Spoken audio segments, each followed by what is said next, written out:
Hello everyone, and welcome to our webinar number two. This time we're going to talk about mechanical filtration in particular and different kinds of mechanical filters and filter media.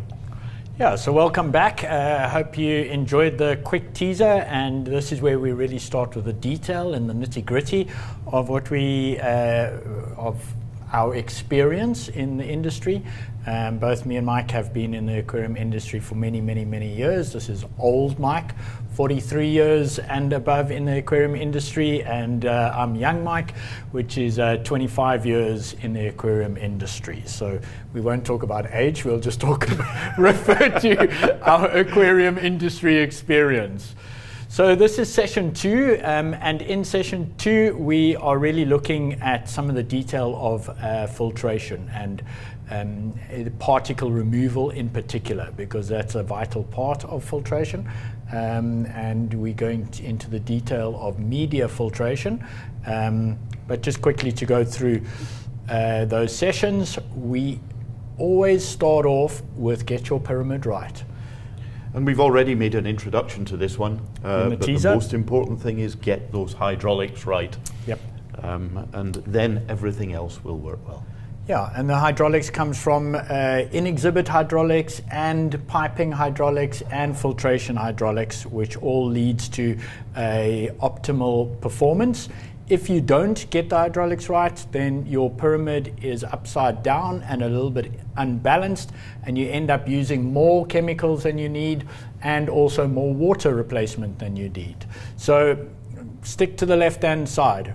Like in South Africa, I can refer to that as a roadside as well, but being in here in Switzerland, that might be problematic with oncoming traffic. So we are going to very briefly cover different aspects of media filtration used in aquarium. That goes from the 3 different ones, which is the media in a pressurized vessel. You also still get some gravity filters, which we're not going to discuss here, but it's very similar concepts to the media filters. You get the cartridge filters, which is mostly used in aquariums in specific applications, temporary exhibits, quarantines, yeah, fine filtration, and then the DE filters, diatomaceous earth filters as well. We'll talk a little bit about that. Go ahead, Mike. So first of all, sand filters with sand media, you all know them, you probably all have them, and it will give acceptable filtration performance down to 20 or 30 microns. But sand is subject to biofouling and channeling, and it means that a media filter with a sand media will be unstable and can be a source of pathology in your system. It can negatively affect your overall water chemistry, quality, and so it can bring as many disadvantages as advantages. Yeah, and sometimes the disadvantages dramatically overpower the advantages. Your sand can operate pretty well in the beginning, but very quickly deteriorates and performance deteriorates with it. If we look at crushed glass medias, different crushed glass medias, unactivated, should we say, to distinguish between the different medias, because simply broken glass. Broken glass, and many manufacturers of broken glass out there are they generally do shot glass for the blasting, cleaning processes. They're not specific to media filtration. They've just realized more recently that they can get more money if they put a media filter label on their plastics. So, but they're also challenged with biofouling over time and filtration performance, and particular backwash performance. But we'll go through that in detail further down in the presentation. Then there's sand filters with our own media, AFM NG. Which is specifically made for removing organics. AFMNG targets organics. It's suitable for all aquarium water, fresh or seawater, and you use a lot less water during backwash. It is bioresistant. It doesn't support bacterial growth. And it literally never needs to be replaced. Yep. We have never replaced AFM as a result of wear. And it's just the consistency of performance. Unfortunately, the only one downside is that it is more expensive than sand, and obviously depending on where you get your sand from, those prices range can be quite dramatic. But if you look at the overall long-term performance, our media is always the cheapest in the long run. But we're not focusing on our media today. We're talking about media filtration and different ways that these medias filter and perform both in filtration and backwash. So we'll be discussing sand, the mixed glasses, and then the AFM process. Now these are filtration efficiency tests that were carried out by an accredited lab, the Institute of Filtration and Techniques of Separation. Now we always set a benchmark for performance at 95% removal of any particular particle size. And this graph shows you the percentage of which particle size this graph shows you yes, it is that, Mike. The particle size, the removal rate of that specific particle size. So if you look at the red line, that's quite clearly the 95% mark. Your first line here is your activated glass, removing down to 1 micron in particle size, and all testing is done at 20 meters per hour, so everything is consistent throughout the testing process. IFTS always uses the same ranges when they do all of this testing. You can see that with sand media, this is a very good sand media, so a high-performing sand media. We'll go through that concept of sand is not a sand is not a sand. And as you can see just below that, with the glass medias, the mixed glass medias, all different manufacturers, their performance also ranges quite dramatically too. The sand media is outperforming all of those other glass medias, but the main point to also take note of is that this is testing on brand new media. So the best achieving glass media, let's call the mixed glass medias, is at 25 microns. The performance does improve as medias become biofoulled, but we'll go through that in more detail. Just the most important thing is this is IFTS testing. That's Institute Filtration and Techniques of Separation. And Techniques of Separation. So it's an independent lab that does all of this testing for different. Anybody can send their media to this lab and pay for it to be tested. We're also going to talk just very briefly on activated carbon, or GAC, because many facilities use that, and particularly in the mammal side where they're trying to reduce their chloramine contamination in the systems that have a negative effect on the animals.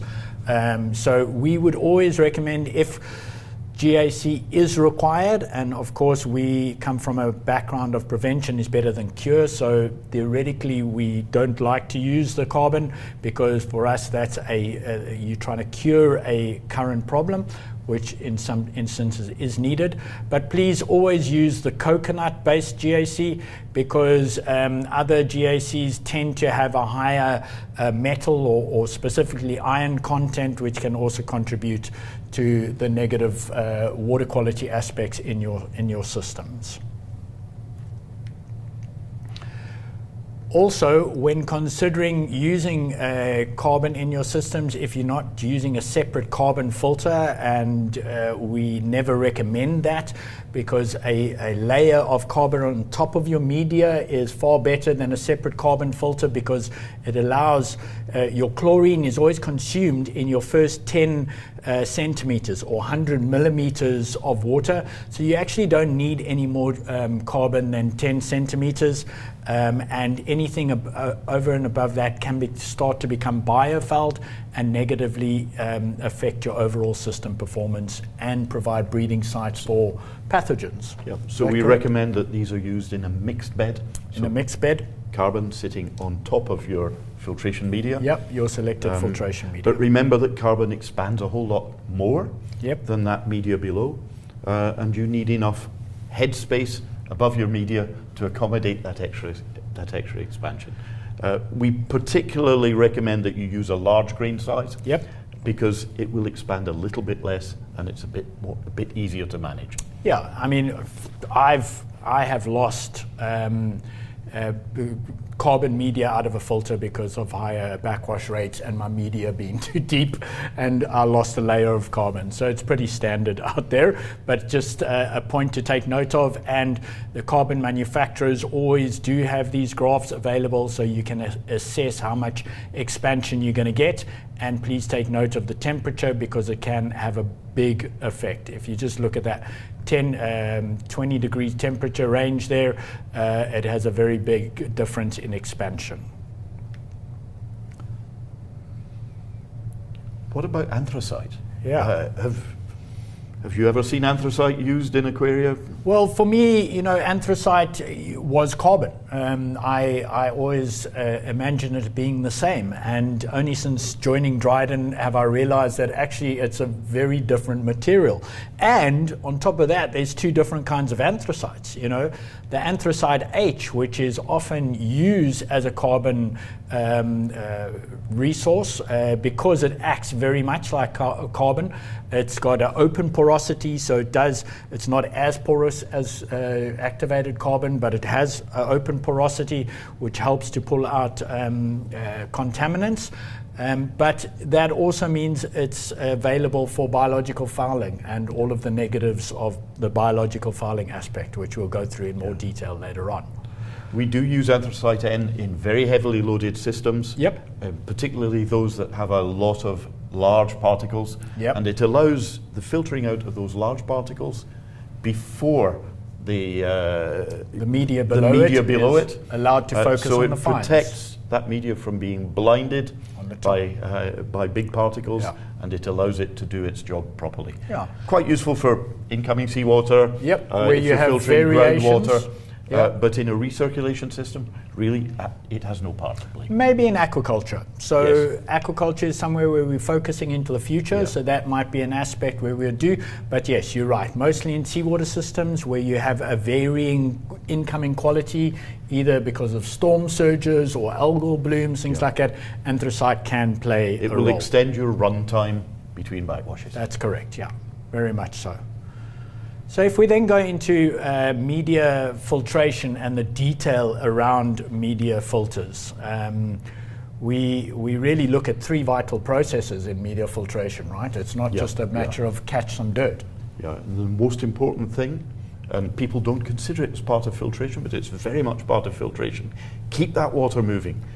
Anything you can put in your aquarium to resuspend those particles so that the filters can actually catch them is really important. So keep the water moving, avoid risk of settlement of those particles in the bottom of the aquarium where they will start to rot and they will start to exert an oxidation demand. Yeah, exactly. So only if the particles are in the water column going down the pipes towards the filters can they be removed at the end of the day. Absolutely. So don't allow it to accumulate in your exhibits.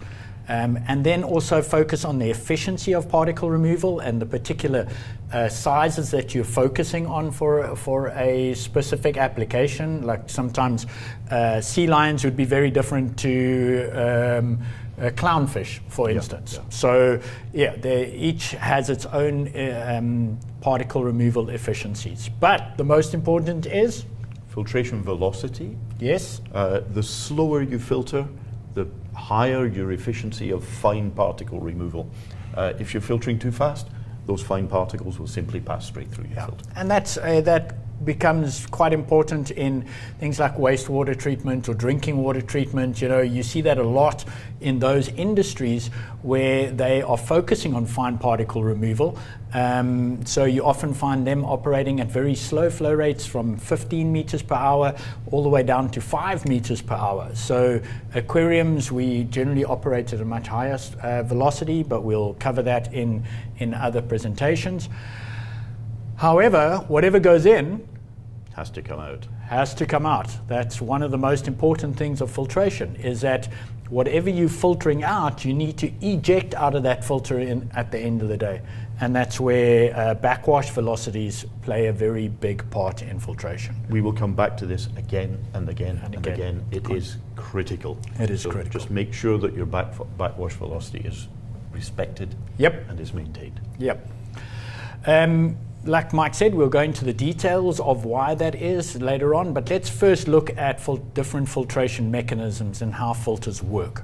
So the most obvious to all of us, well, not the most obvious, the second most obvious is inertial impact, where particularly in aquariums where you have organics that are in your system, they are softer organics, it's not a hard particle like sand, grit that you're trying to remove.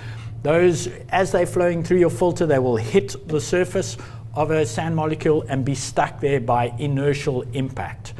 The most obvious one is the interception or straining. As particles are moving through a filter bed, the sizes between those grains are smaller and larger, and those trap or sieve out, the sieve effect, the particles, right? And the size of those interstitial spaces determine the primary, it's the primary factor determining your mechanical filtration capacity. Yeah, that's correct.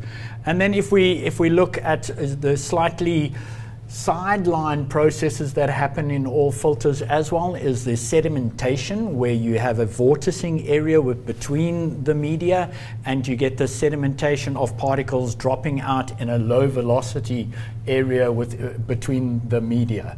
And on top of that, then you get the adsorption. So please don't confuse it with absorption. It's not going into the media. It's just being attracted onto the media. And that can happen in? This is an area where we focus on. Yep. And it's an area where we look to get the biggest improvement in filtration performance. It's by adsorption that you can actually filter out particles that are very much smaller than the size of those interstitials. Exactly. So this is where all the small particle removal really starts to take effect. And that happens in really two different processes, right? Yeah. There's electrostatic attraction, which depends on every particle in a water column has a charge on it. Yep. And what we look to do is to try and attract it by having an opposite polarity on the surface of the media. Yeah, and like Mike was saying, all particles have a charge which will attract the opposite charge particles. That's used a lot in coagulation and flocculation. But then you also have hydrophobicity. So all let me clarify that. All organic particles, microplastics, lipids, fats have a hydrophobic portion to their makeup, and this is then attracted like oil that comes up to the surface of water. It's trying to reduce its surface area so it combines together, sticking together, and that's the same that happens with organics onto a hydrophobic media, which means even finer filtration. So a media with hydrophobic surface properties is specifically targeting those hydrophobic contaminants. Exactly, yes. And then if we look at the calculation of filtration velocities and backwash, we always recommend in aquariums specifically a filtration velocity of between 18 and 25 meters per hour. If I remember correctly, I don't know why I didn't put in the imperial there, but it's round about 10 till 12, I think. Am I correct? No, I can't remember now. So about maybe even 8 till 12 gallons per minute per square foot. That is round about what we recommend for filtration velocity. Don't get it confused with backwash velocity. This is your filtration velocity. As you can see just below that, sand media generally requires a 60 meters per hour backwash velocity, or 25 gallons per minute per square foot, and that's a DIN standard requirement, a German standard requirement, and actually in the US, in some of the industrial applications, they also require that velocity for sand media. And please don't confuse meters per hour, which is a velocity, with cubic meters per hour, which is a flow rate. Yes. And therefore, we determine the velocity through a filter in terms of cubic meters per hour per square meter. Yep. Meters cubed divided by meters squared. Yep. Is meters. That's the one. So that it's you get expressed at the as meters per hour, not cubic meters per hour per square meter. Yeah. So very important. So everything in terms of filtration works off a square meter or square foot surface area velocities and flow rates. So your incoming flow rate would be given to you as a cubic meters per hour, and that's coming from the turnover that you're trying to achieve. You can then calculate that as per the calculation below here. If you have a filter that you know what that square meterage, the surface area is from the calculation below, then you multiply that by your water flow rate coming into there, you'll get your filtration velocity.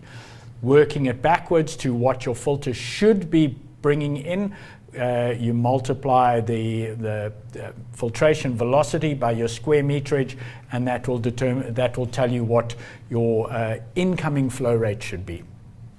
Absolutely. Yep. Great.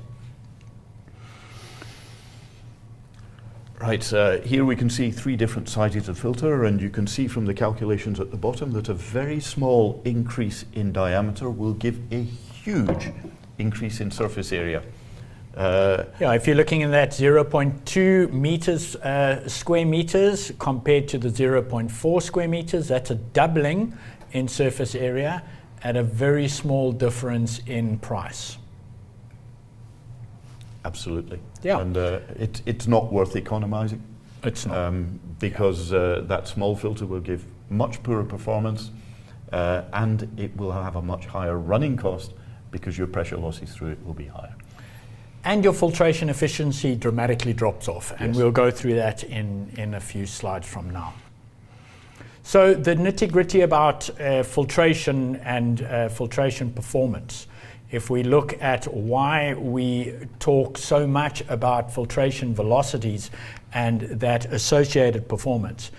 If you look at the bottom, it's ranging from 2 to 12 gallons per minute per square foot, or 5 meters per hour, 10 meters per hour, 20 meters per hour, and 30 meters per hour. Those are filtration velocities, not filtration flows, which you can see the performance of fines removal. Here's your 2 microns, 3 microns, 4, 5, 6, 5 to 10, 10 to 15, 15 to 20, 20 to 30, and 30 to 100. This is with AFM, just to let you know that this is with our media. We have done testing over a number of different flow velocities to assess that performance, and the performance quite clearly drops off after 30 meters per hour. One thing to be very clear on, though, is this is with test dust, right, Mike? What is test dust? Yes, this is with test dust. And, test dust is a normalized test dust that is used for testing filtration capacity. Yeah, and efficiency. And efficiency. It's very controlled, it's very standardized. Yeah. But it is not sticky. Yeah, like organics, like our organics from aquariums, yeah. Right. And therefore, these are lab test results, yeah. Which are not perfectly aligned with the sort of results that you would get with organic contaminants. Yes. It's showing that filtration performance is acceptable between 5 and 30 meters per hour. Yeah. We would recommend 5 to 25 for aquariums. 5 is way too low. Yeah. Actually, we'd recommend about 18 to 25. Yeah, that's generally the range. Optimal range. I think the only time we ever go up to 30 is in the swimming pool industry, where they've got very little organic contaminant. Well, not little, but compared to aquariums, the loading is very low. So then 30 meters per hour is okay, but we never recommend anything over 30 meters per hour. If you want crystal clear water, your interest is in removing the finest of those particles, and the slower you filter, the more efficiently you'll do it. Exactly, which is quite clearly shown by this graph over here. 18 to 25, comfortable range. In aquariums, definitely. Now, backwash. We mentioned that we're going to come back to backwash, and we will say it again and again. It's critically important. Material removed in backwash does not have to be oxidized or biodigested. Yep. You're simply throwing it out of your system. Our ability to filter it and remove it means that your biofilter doesn't have to process it. Yep. Your protein skimmer doesn't have to oxidize it.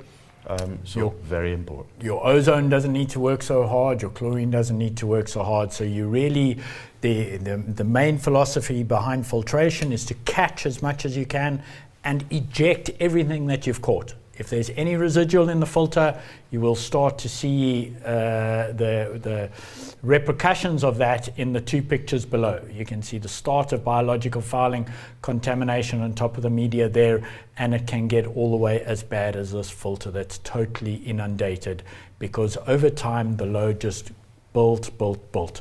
That leads to biofouling event, clogging, channeling, high oxidation demand, more chemicals, and more DBPs. Now, the video that we saw at the beginning of this, of that last slide, showed moving media in the glass window. Yep. And, if you look at that on the right-hand side, this is another filter where you can just see how it's boiling in the center of the filter. There's no bed expansion, there's no fluidization of that media, as you are seeing on the left-hand side. In the filter on the left-hand side, you can see good expansion, and you'll see it even further when it zooms in, and you can see the fluidization of the media. That means that particles that are trapped at the bottom are allowed to be brought up to the surface of that filter and then ejected. Whereas with the filter on the right-hand side, because of that boiling in the center, all you're doing is actually just bringing up organics and dumping it around the edges of the filter where it hasn't been expanded, and that increases your biological load.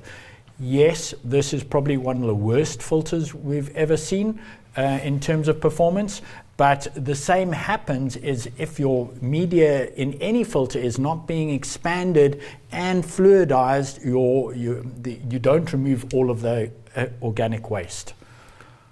And that leads us into filtration efficiencies of different kinds of medias. Round beads are just purely because of the interstitial spaces between those beads. It cannot achieve very good filtration performance.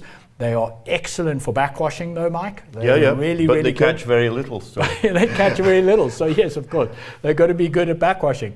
But just because of their shape, they do expand very nicely to release the large particles that they have caught. So from that perspective, good. But they also suffer from biofouling. Poorly shaped media are difficult to expand. Well, first of all, they block very quickly. You can see in the image on the left that filter is effectively blinded, and that's because flat particles lie like coins on a table. Yeah, flats and they shards. lie on top of each other, and they stop the flow. Yeah. So you could say, right, their actual filtration is very good, but the filter will very quickly become blocked. Yeah, increasing your pressure losses in the filter, increasing your energy consumption that's required. Whereas with that process during the backwash, those shards and flat plates just stand upright in the flow of water, which means that they don't expand in any way, and therefore they don't release that dirt that's caught in the filter. So consistency of grain size is important, consistency of grain shape is important, and slightly oval is better than round, and we don't want flat. Yeah, so that speaks to why these other glass medias don't perform nearly as well as the sand does, because the shapes are not really good, and we'll go more into the detail of the backwashing in the upcoming slides now.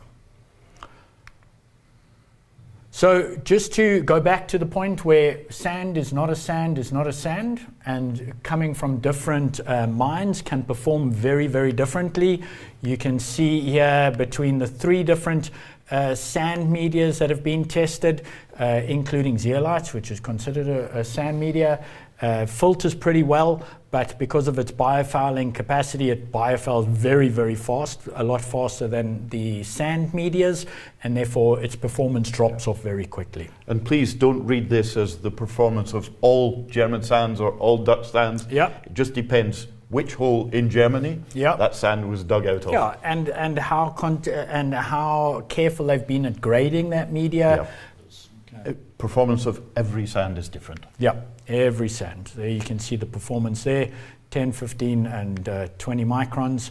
Brand new sand, again, not a sand that's been in the process for a while. With the glass medias and referencing back to the shape of the glass medias, you can see the load of contamination, and without the good expansion in the system, all the dirt has just been brought to the top of the media and is now settling on the top of the media as shown in that previous diagram. But then also with this video, you can see that even at 50 meters per hour backwash flow rates, this media has not expanded in any way, and therefore it cannot release all the dirt that's caught in it. This is really due to the sphericity and angularity of the media, and the crushed glass medias and often plate glasses will always break in shards and flat sections, and that's why it cannot expand. And you get this shaping in those glass medias, whereas what you need is this shaping. Okay. And as a result of this, many glass media, the performance is much worse than sand. Yeah. And there it is. I mean, this is the graph, backwash bed expansion of the different medias. So you can see the German sand here expands the best, and that's why it performs the best. The zeolite needs a higher flow rate to get to the 20% bed expansion. Dutch sand needs 57 meters per hour flow rates to get to 20% bed expansion. And 20% is sort of a benchmark. The DIN recommendation is 10% bed expansion, but we've found in all of the different applications that we do, from wastewater treatment, drinking water, swimming pools to aquariums, aquaculture, that unless you're getting to a 20% bed expansion, the velocity that is pushing you to that 20% bed expansion is the velocity that you require to push the dirt out of the filter. It depends on the nature of the contaminants. Most of your contaminants will be organic contaminants. They're sticky. Yeah, and large. large. Therefore, you need a slightly higher backwash velocity. We'd recommend 40 meters per hour for our media. Yeah. For sand, you need between 55 and 65. Yeah, and that's on our low range of recommendations. And this clearly shows why. If you look, and it's quite nice that we work in drinking water as well, so we get to see these gravity filters. We know that there's a few aquariums that still operate with gravity filters, so we can see this. But quite clearly, backwash at 30 meters per hour, you can see the dirt, the fine dirt coming up. But then after that filtration process, you can see the larger organics, and this is drinking water, like I said. So this is the larger organics just sitting on top of the filter because the 30 meters per hour was not sufficient. Because the 30 meters per hour was not sufficient to lift those organics out of the bed. And that's why we say 40 meters per hour, here it is on the left-hand side, 40 meters per hour, and that filter was totally clean after a backwash. These are backwash efficiency curves where we did a backwash at 30 meters per hour. Mm-hmm. And then afterwards, we did a second backwash of the same filter at 60 meters per hour. So the first curve that you see on the left-hand side is the turbidity of the backwash water. Mm-hmm. And you would think that once your sight glass goes clear, that you've completed a backwash and therefore there is nothing else to do. So we see the first curve, and then we did a second backwash. And you can see that there is a second peak, and that is material that had remained in the filter even after the first backwash. And this is showing that a high backwash efficiency high backwash velocity. High backwash velocity is necessary for efficient backwash. But it also quite clearly shows the retention of particles in these other medias, holding the particles in until you backwash at a much higher velocity. We also are going, the plan is to do another test with 60 meters per hour, 80 meters per hour, 100 meters per hour, because we expect to see continual smaller and smaller releases of these particles to the point where it runs absolutely clean, but we're not sure at what point that would be. Yeah. So we've always wondered about, because everybody says, yeah, but if I've got a backwash fast, I'm wasting so much more water, which we have proved is totally incorrect. And we believe that too. So we were also quite astounded by the savings that can be achieved with higher backwash velocities. So the first 4 lines are backwashing at 30 meters per hour, and then the second 4 lines we were backwashing at 60 meters per hour. And you can see the reduction in water consumption at the faster flow rate, still removing the 95% particles at that things. So you're benefiting 2 ways. If you backwash at a higher velocity, you are ensuring that you're lifting those heavier particles and ejecting them out of the system, so you don't have a accumulation over time. But here's the proof that you're actually saving water too. Yeah. Best of both worlds. If you have enough headspace above your media, yep, then you're better even exceeding our recommended backwash rates. Yeah, for sure. Because you will actually save water. Yeah.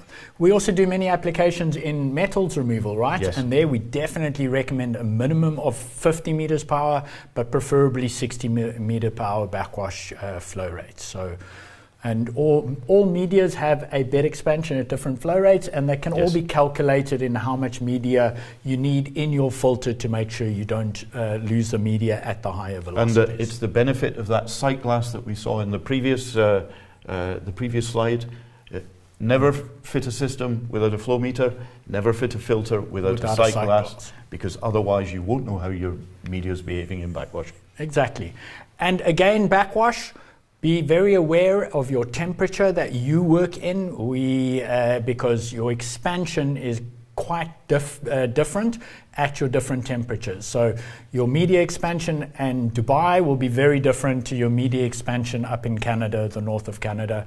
And we actually were quite shocked by an aquaculture project we did in Norway, where they were operating at 5 degrees temperature. The water is pretty much at its most dense at 5 degrees before it starts freezing.